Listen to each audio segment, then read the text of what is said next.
Hello friends, now we start in 12th standard. Very important chapter, but I have not written the particular name of chapter as well as number of chapter. Which number is there? Which unit is there in your NCERT textbook? First of all, listen very carefully. एक बार क्या हुआ, एक class में teacher ने students को एक work दे दिया. उस वर्क में कहा कि आपको कल, यानी कि कल जब आओ स्कूल में तब आपको कॉम, जैसे हम बाल बनाते हैं वो, उसके बाद में पीवीसी जो पाइप होती है वो, उसके बाद में फॉर्माइका, उसके बाद में जो फिशरी जो नेट होती है उसकी जो नायलॉन की जो रस्सी होती है वो, उसके बाद में रेयन, उसके बाद में बहुत सारे यानी कि मटेरियल लाने को इंफॉर्मेशन दी गई. उसके बाद में कहा गया कि प्लास्टिक की जो बकेट है वो ले आओ. उसके बाद में बताया गया मेलेमाइन जो है वो ले आओ. उसके बाद में स्टूडेंट्स को कहा कि आप पेंट्स जो है पेंट आपके घर में वो ले आओ, वार्निशेस ले आओ. बहुत सारे जो मटेरियल है उसका उन्होंने लिस्ट बनाया. अब बच्चे सोचने लगे कि ये सब मटेरियल क्यों यहाँ पे मंगवाया गया है. तो यहाँ पे एक जो प्रोजेक्ट दिया गया उसमें जो सेकेंड डे था, वो सेकेंड डे में एक इसी तरीके का वो एक चैप्टर वो पढ़ाने वाले थे. तो जब दूसरे दिन बच्चे लेके आए, सबने जो मंगवाई है मटेरियल वो सब सारी मटेरियल टेबल पे रख दी. तो वहां पे टीचर बहुत खुश हो गए कि ये बहुत अच्छी बात है, आपने ये सब रख दिया है, प्लास्टिक की स्विच या सब कुछ. तो उन्होंने बताया कि आज जो हम पढ़ने जा रहे हैं वो जो मटेरियल मैंने मंगवाया है वो चैप्टर का नाम है, यानी कि उसी से ये बना हुआ है. तो आज हम पढ़ने जा रहे हैं पॉलीमर्स, और आपका जो यूनिट है वो 15 है एनसीईआरटी टेक्स्ट बुक में पार्ट 2 केमिस्ट्री पार्ट 2 में, और उस चैप्टर का नाम है पॉलीमर्स. तो बहुत ही इंटरेस्टिंग बात, इस तरीके से जो यूनिट का नाम है वो डिक्लेयर नहीं किया था, दूसरे दिन डिक्लेयर कर दिया और उसके बाद में पढ़ाने लगे. यहाँ पे याद रखिए स्टूडेंट्स, बहुत ही इंपॉर्टेंट चैप्टर है ये. और आप ऑलरेडी थोड़ी बार तो वहां पे पढ़ चुके हो. वहां पे आप 10th स्टैंडर्ड 10 में बहुत सारे केमिकल्स के बारे में, यानी कि रिएक्शंस के बारे में पढ़ा है, पॉलीमराइजेशन रिएक्शन के बारे में पढ़ा है. अब यहाँ पे हम वैरायटी ऑफ पॉलीमर्स, आप जानते हो दुनिया में वैरायटी ऑफ पॉलीमर्स के आप यूज करने के बजाय अगर कोई मटेरियल और लगे तो ये आपको यानी कि सुटेबल नहीं होगा. आप जानते हो पॉलीमर के बगैर आप कोई भी चीज, प्लास्टिक्स की ले लो, कोई भी, अगर फ्रिज है उसमें जो भी मटेरियल है साइड में प्लास्टिक्स के, एक्रेलिक के, तो वो सारे मटेरियल किससे बने हैं? पॉलीमर्स. तो इस तरीके से जो पॉलीमर्स है, वैरायटी ऑफ कंपाउंड्स, कलर्स भी होते हैं, मेलेबल, कोई सॉफ्ट होता है, कोई हार्ड होता है. ओके, सो पॉलीमर्स के बारे में अगर आप एनसीईआरटी टेक्स्ट बुक में ओपन करोगे तो स्टार्टिंग में इंट्रोडक्शन दिया गया है, वैरायटी ऑफ पॉलीमर्स आते हैं, बैकबोन के बारे में इंफॉर्मेशन दी गई है. उसके बाद में पॉलीमर्स के बारे में आगे बात करें तो पॉली का मतलब क्या होता है, मर्स का मतलब क्या होता है. तो यहाँ पे पॉली है वो ग्रीक वर्ड है यानी मैनी, और मर्स का मतलब है पार्ट या यूनिट. मैनी पार्ट और many units, many combine at a time it is produce, और से जो हमें मटेरियल मिलेगा उसको हम पॉलीमर कहेंगे. और उसका मोलेक्युलर मास आपके टेक्स्ट बुक में दिया गया है 10⁻³ मेरे ख्याल से 10⁵ तक उसका मोलेक्युलर मास बहुत ही यानी कि ज्यादा होता है, सिंपल कंपाउंड से भी ज्यादा होता है. क्योंकि वहां पे आप जानते हो कि जो पॉलीमर्स है वो डिफरेंट टाइप्स के, यानी कि अगर पॉलीथीन है तो पॉलीथीन का मोनोमर्स क्या है? मोनोमर्स का मतलब क्या है? जो स्टार्टिंग मटेरियल है वो मोनोमर है. Number of monomers of polythene यानी कि इथीन जो मॉलिक्यूल है वो अगर पॉलीमराइजेशन रिएक्शन में जाएंगे तो हमें मिलेगा पॉलीथीन. इसी तरीके से पॉलीविनाइल क्लोराइड और जो रिएक्शन कंडीशंस है वो उसके बारे में हम यहाँ पे स्टडी करेंगे. ओके, तो फर्स्ट ऑफ ऑल जो पॉलीमर्स है उसका मोलेकुलर मास याद रखो, और जो बैकबोन है, आप जानते हो बैकबोन का मतलब क्या है, जिसके बगैर जो पॉलीमर्स हैं वो पॉसिबल ही नहीं है, इलास्टोमर है, आपकी टेक्स्ट बुक में दिया गया है, तो हम वो यहाँ पे देख लेते हैं। यूनिट 8 आपके टेक्स्ट बुक के हिसाब से, जो टेक्स्ट बुक है वहां पे क्या दिया गया है, देखिए आपने यहाँ पे अभी इंट्रोडक्शन पार्ट ही है, ये पार्ट हमारा होगा इंट्रोडक्शन पार्ट।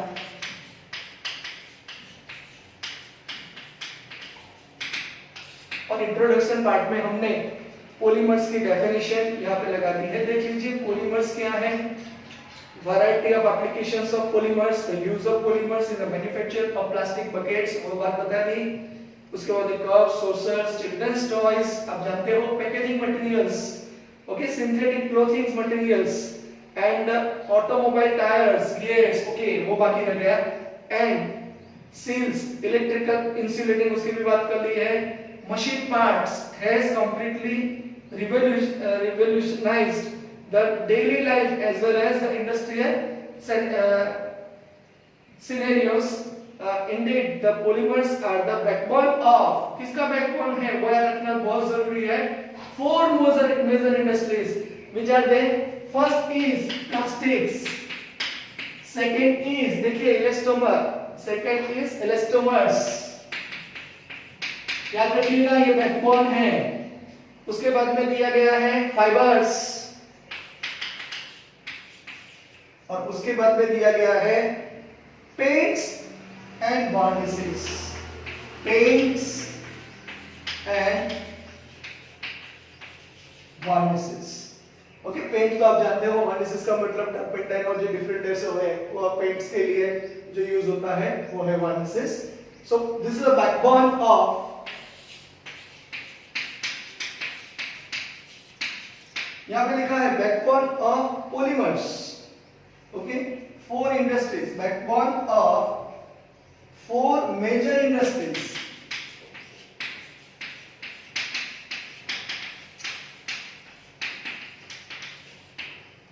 तो एक बार इंट्रोडक्शन पार्ट में हमने ये डिस्कस कर ली। उसके बाद में हमने बात की थी द वर्ड पॉलीमर, पॉली का मतलब क्या होता है, ग्रीक वर्ड में हम जानते हैं, कॉइन फ्रॉम 2 ग्रीक वर्ड्स, ये ग्रीक वर्ड है। पोली का मतलब होता है, यहां पे लिखा है मैनी, और मर का मतलब होता है, मैंने बताया, यूनिट और parts. So this term is defined as very large molecules, remember they are very large molecules, okay, as compare to simple compound, large molecules having high molecular mass 10⁻³ to 10⁻�7, 5 नहीं, यहाँ पे 7 ही होगा, okay. So 10⁻³ to 10⁻7 U. These are also repeating structural units on a large scale. The repeating structural units are derived from some simple and reactive molecules known as monomers. अगर हम बात करें कि यहाँ पे CH2 डबल बॉन्ड CH2 है, इसको हम कहेंगे इथीन, लेकिन number of molecules of ethene undergoes polymerization reaction, then it is converted into this format, and this is known as polythene, and this is known as degree of polymerization. That means how many CH2 CH2, and this square bracket is known as repeating unit, repeating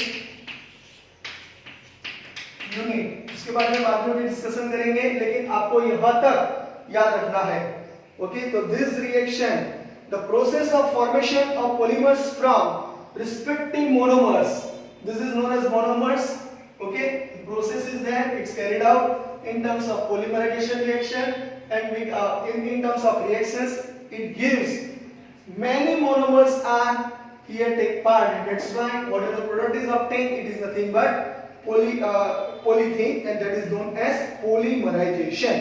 तो यहाँ पे आप underline कर दीजिए, the process of formation of polymers from respective monomers is called polymerization। तो यहाँ पे introduction part में हमने बहुत ही अच्छी तरीके से जो इंट्रोड्यूस किया, बहुत सारे मटेरियल आप जानते हो। ओके, इस मटेरियल के बारे में आप बहुत पढ़ भी चुके हो आगे भी, और आपने देखा भी होगा। इसके यूज के बिना हमारी लाइफस्टाइल जो है वो डिफरेंट होगी, क्योंकि जो भी अगर आप मोबाइल यूज करते हो तो मोबाइल के फॉर्मेट में भी जो भी होता है प्लास्टिक्स वो भी है, पॉलीमर ही है। ओके, टेफ्लॉन भी पॉलीमर ही है। ओके, ऑलॉन, बहुत सारे पॉलीमर है, उसके बारे में स्टडी करेंगे। लेकिन अब दूसरी बात यहाँ पे जो इम्पोर्टेंट है वो मैं बताने जा रहा हूँ। आगे जो डिस्कशन करेंगे वो क्लासिफिकेशन ऑफ पॉलीमर्स के बारे में डिस्कशन करेंगे। लेकिन इंट्रोडक्शन पार्ट में आप इतना याद रखिएगा, उसमें बहुत सारी यानी कि क्लासिफिकेशन क्यों किया जाता है। ये पॉलीमर्स है तो कैसे है, तो पहले उसके साइज के हिसाब से, यानी कि वो लीनियर है या कैसे ब्रांच है या क्रॉस लिंक है, कैसे है हमें पता नहीं है, तो उसके हिसाब से क्लासिफिकेशन किया जाता है। दूसरी बात, पॉलीमर सॉफ्ट है, हार्ड है, उसके हिसाब से क्लासिफिकेशन किया जाता है। तीसरी बात, उसके रिएक्शन के हिसाब से क्लासिफिकेशन किया जाता है। फोर्थ, उसके जो फंक्शनल ग्रुप है, different types of functional groups, whether monomer is the same or it is a different. If it is the same, it is considered as homopolymer, but if monomer is different, it is considered as copolymer. तो आपको वो सारी बात यहाँ पे discuss करनी है। और दूसरी बात, पॉलीमर जो है वो नेचुरल है, नेचुरल हो गए तो सेल्यूलोज है, सेल्यूलोज नेचुरल पॉलीमर का बेस्ट एग्जांपल है, आप जानते हो। Okay, rayon, it is also best example. Okay, so this all examples are you know. Another is semi-synthetic. Semi-synthetic मतलब क्या होता है, मैन मेड। उसके बाद में सिंथेटिक, पूरा जो मैन जो बनाता है उसको क्या कहेंगे, सिंथेटिक। इस तरीके से क्लासिफिकेशन किया जाता है, उसके बारे में हम स्टडी करेंगे। तो classification is very important. So write and note down classification of polymerization. Suppose this question is asked, then you have to write a particular answer. This question is asked, then you have to write particular answer when with the help of tabular form. तो यहाँ तक जो introduction part है वो आपने जो यहाँ पे किया, उसके बाद आगे डिस्कशन करेंगे क्लासिफिकेशन ऑफ पॉलीमर्स। तो उसको पहले इंट्रोडक्शन पार्ट है उसको अच्छी तरह से रीड कर दीजिए, और जो क्वेश्चंस हमने निकाले हैं 10⁻³ to 10⁻⁷, बैकबोन कौन से हैं, ग्रीक वर्ड का मतलब क्या है, लार्ज मॉलिक्यूल्स, उसके बाद में मोनोमर्स, उसके बाद में बैकबोन ऑफ 4 मेजर इंडस्ट्रीज, उसके बाद में पॉलीमराइजेशन की डेफिनेशन, वो सारी जो बात बताई गई है उसको आप रिफर कर दीजिए, एक बार पढ़ लीजिए। अब आगे देखेंगे क्लासिफिकेशन ऑफ पॉलीमर्स।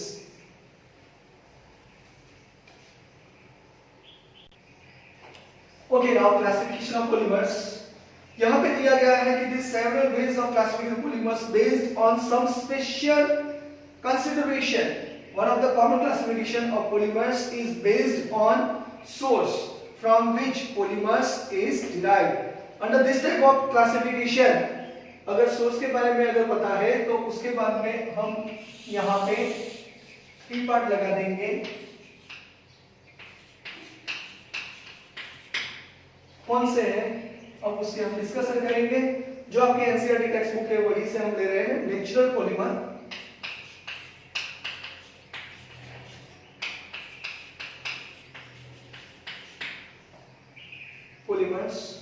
उसके बाद में है synthetic polymers, semi synthetic polymers, semi synthetic polymers, और उसके बाद में हम दे रहे हैं synthetic polymers.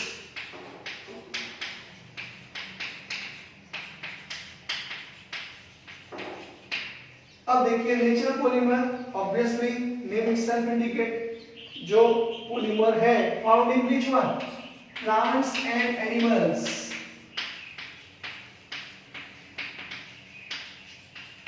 Found in plants and animals. As for example, you know this one, proteins, which is made up of many amino acids. Cellulose, which is made up of glucose. Okay, starch. And some resins and rubber. इसके बारे में हम बाद में discussion करेंगे। Resin and rubber के जो tree होते हैं यानी कि जो प्लांट होते हैं उसमें से जो बार्क होती है वहां बार्क में से जो निकलता है उसको रबर नेचुरल रबर कहते हैं। रेजिन्स भी आप जानते हो, स्टार्च भी आप जानते हो, प्रोटीन, सेल्यूलोज, गम भी आप जानते हो, gum is one type of polymer is that. Okay now second thing आगे है सेमी सिंथेटिक।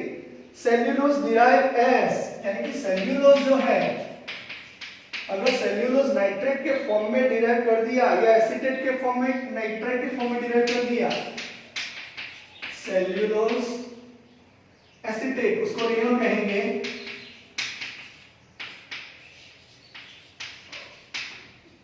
और cellulose nitrate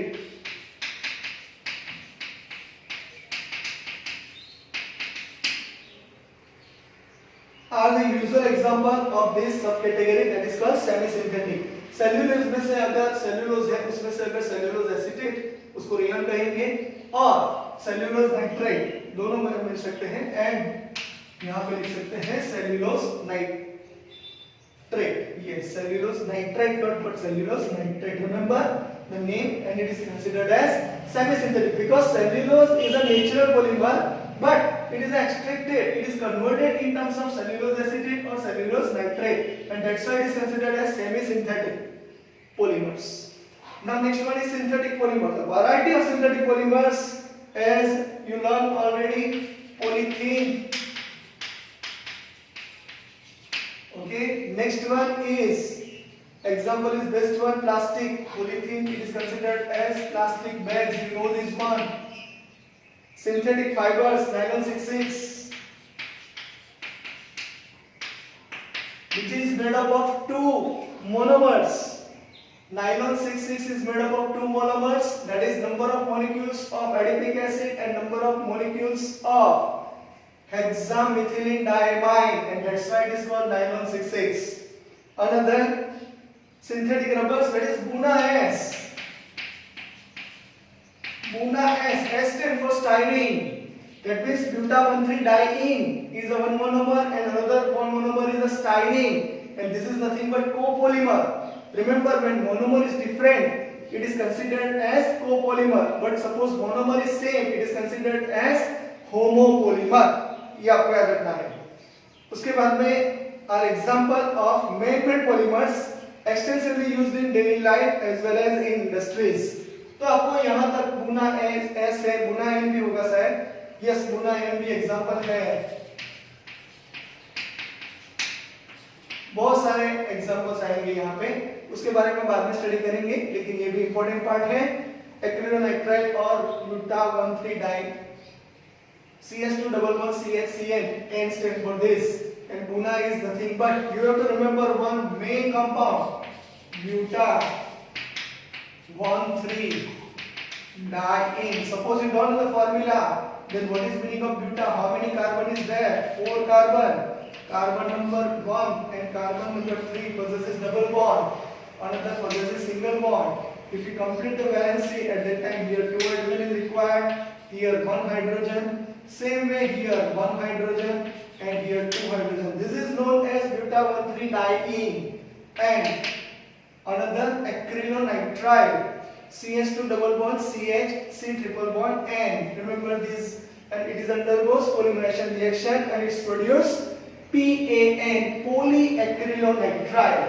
Okay, suppose vinyl chloride is there, so vinyl chloride converted into undergoes polymerization reaction, then it is considered as polyvinyl chloride. PVC is also one type of synthetic polymer. Polystyrene is also there. Many polymers are present in synthetic polymers, in which is a man-made polymer. Remember, this is a man-made polymer. Variety of polymers, it is written live as well as in industries. Man-made polymer. So here once again, classification of polymers on the basis of source. First is how it is obtained in terms of how you can observe this. So first यहाँ पे है natural polymers which is obtained from plants and animals. Proteins, cellulose, starch and some resins are the example, okay, of natural polymers. Semi-synthetic polymers, cellulose which is converted into cellulose acetate and cellulose nitrate, which is considered as or we can say rayon, it is considered as semi-synthetic polymers. It is a man-made, from natural, man-made. Okay, that is considered as semi-synthetic. But synthetic polymers, which is totally made up of industries, remember, it is made up of different types of industries. Okay, many industries present at here. At Vapi, might be might you heard this word, which is nearest to Valsad. There is a many industries of polymers. Okay, so it's a polythene, nylon 66, Buna-S, Buna-N, butadiene containing, and remember PVC, polyvinyl chloride, polystyrene, PAN, Teflon, many are there. Okay, they are considered as synthetic polymers. And also, one sentence is written, polymers can be classified on the basis of their structure. NCERT text book में ये लिखा नहीं है, old text book में था। Structure के हिसाब से अगर लीनियर है तो उसको लीनियर पॉलीमर कहा जाएगा, अगर ब्रांच है तो उसको ब्रांच पॉलीमर कहा जाएगा।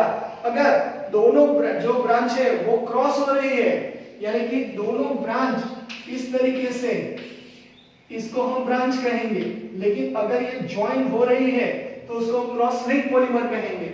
ये बहुत ही इंपॉर्टेंट पार्ट है। द स्ट्रक्चर्स, उसके बाद में दिया गया है मॉलिक्यूलर फोर्सेस,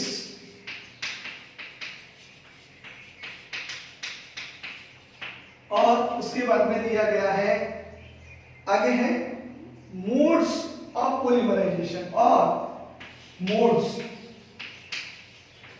ऑफ polymers और से polymerization।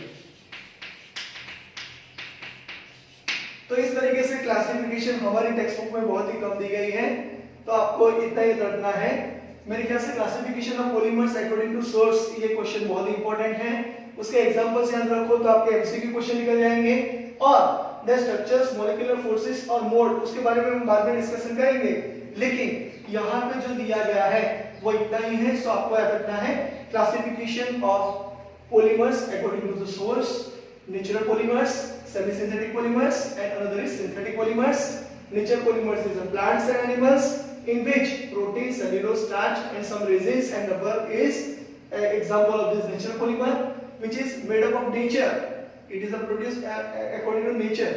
But semi-synthetic polymers, another classification is semi-synthetic. That means what? Natural polymer is there, which is converted into cellulose acetate, which is called rayon, and cellulose nitrate. Okay, and it is considered as semi-synthetic.